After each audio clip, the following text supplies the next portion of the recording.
think it's a game? 660 with HipHopGamer. Welcome to the 660, where gaming meets real talk. I'm your host, the GOAT of the game, HipHopGamer, bringing you the hottest in gaming culture. Today, we're diving into some epic throwback interviews and the latest game releases. So let's get it. First up, we got the multi-talented Idris Elba, known for his iconic roles in The Wire, Luther, and the Marvel Cinematic Universe, and the latest Cyberpunk 2077 DLC, The Phantom Liberty. Idris is not just an acclaimed actor, but also a skilled musician and DJ.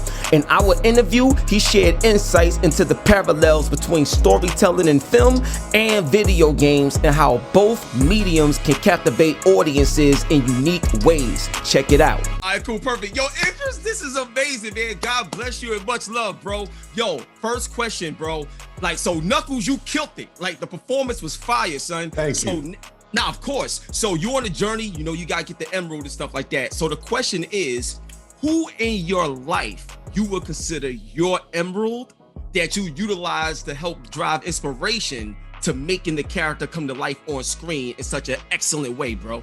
Wow, good question. I would say, listen, I have a son, you know, he's 7 years old, he's about to be 8. He's a gamer and he loves, you know, watching movies. So I was putting a lot of time and effort to making sure that my character, that my son was like, yo, you're playing Knuckles? I really wanted him to have that moment. So that's my emerald, my little guy.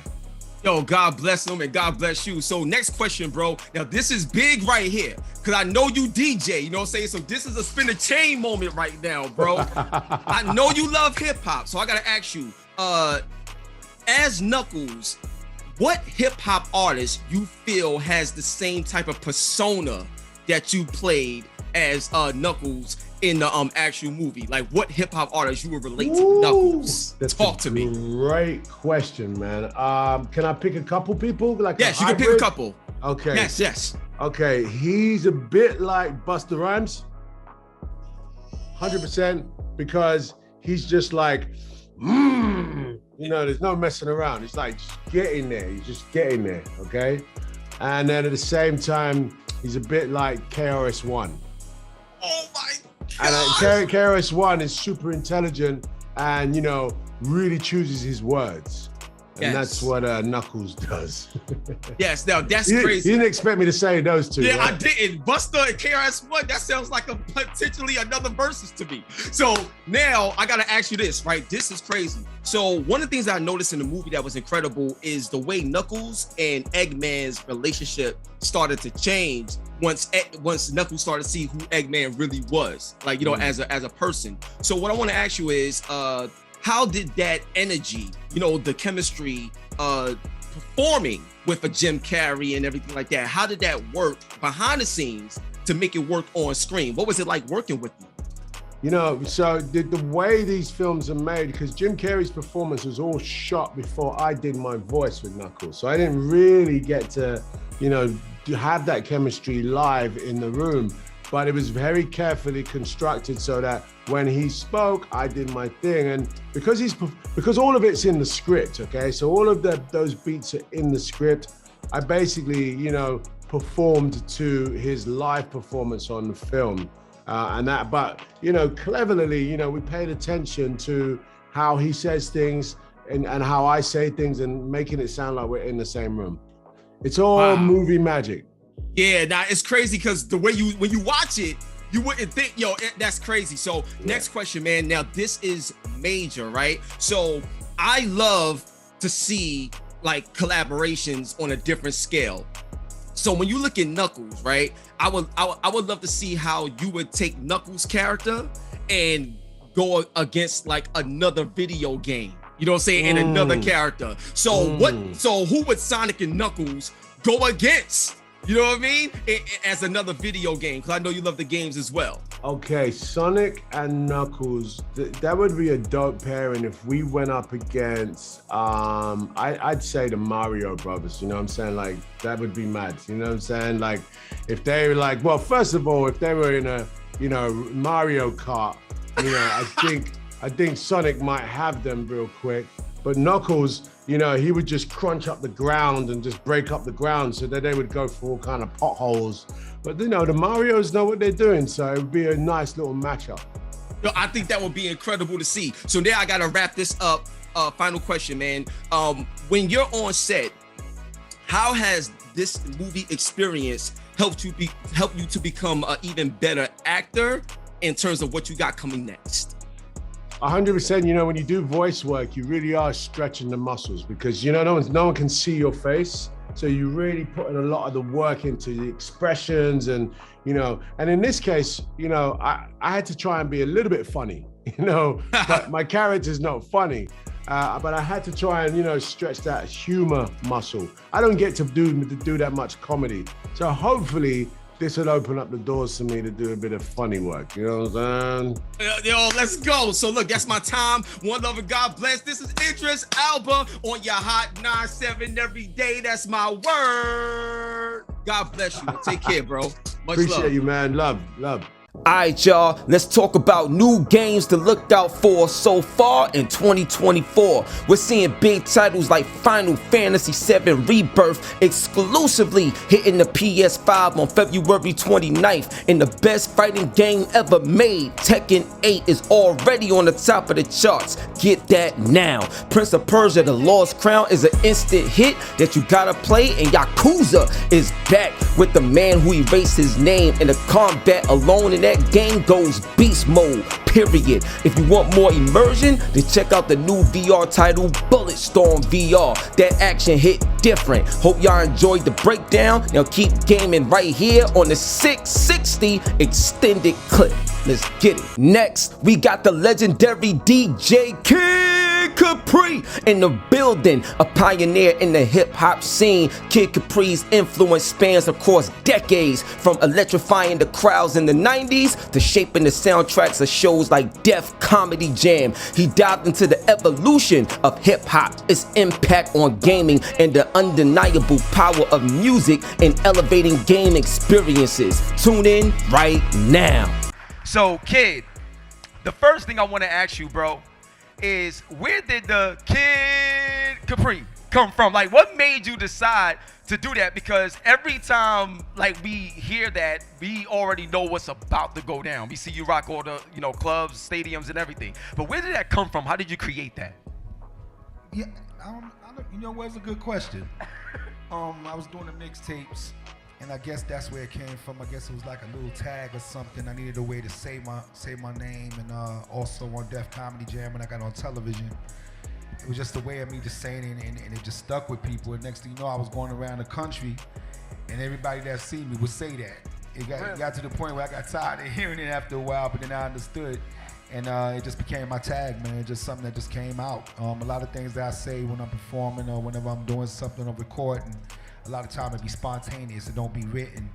And then, you know, it depends on what it is. It might stick, it might not. You know, somebody else might hear it and they might take it and move on with it. So, you know, it depends on what the time of the day is or how the feeling is.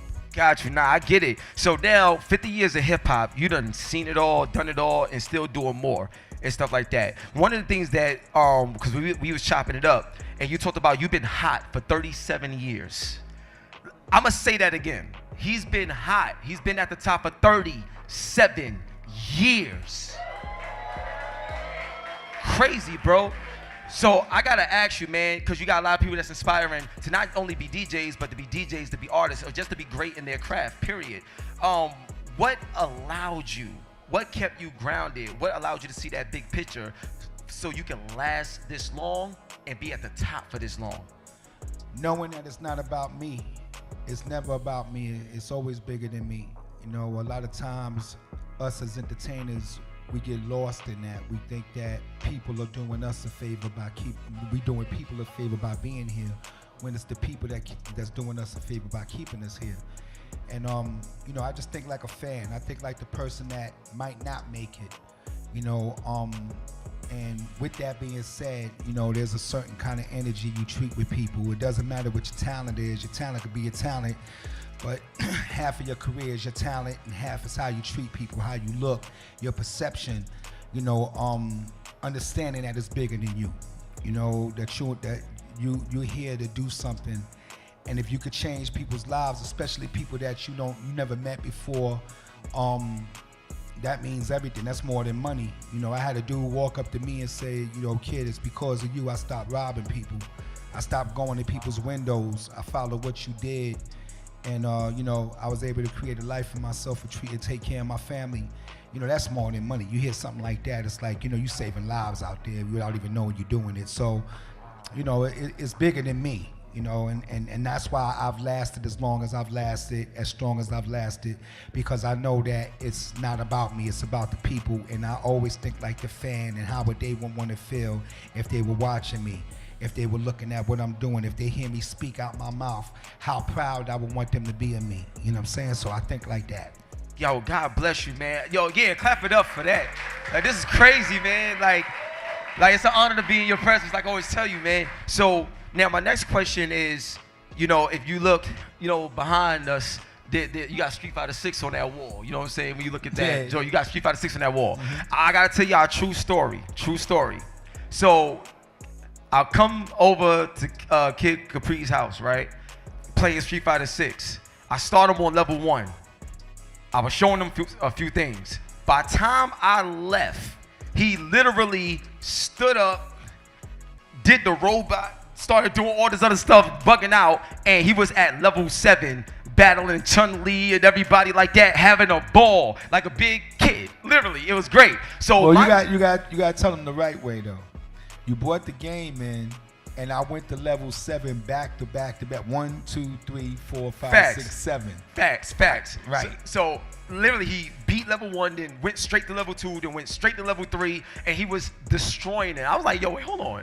Did you play this before? You ain't telling me, son? Like, you know what I'm saying? Like, what's going on? Yo, busting my ass on level 7. No, I can't.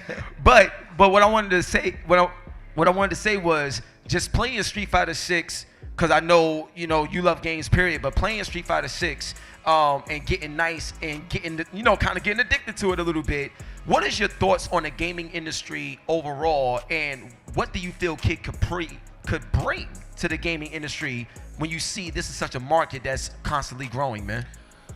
Well, first thing about the gaming industry that's more important that people probably don't even look at, it keeps a lot of young people out of trouble.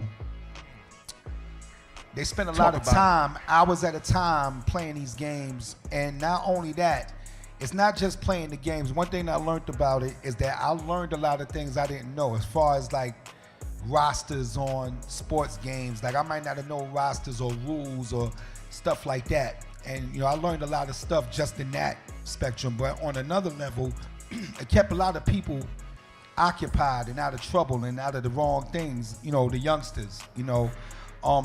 That's one thing. The second thing, it brought a lot of revenue.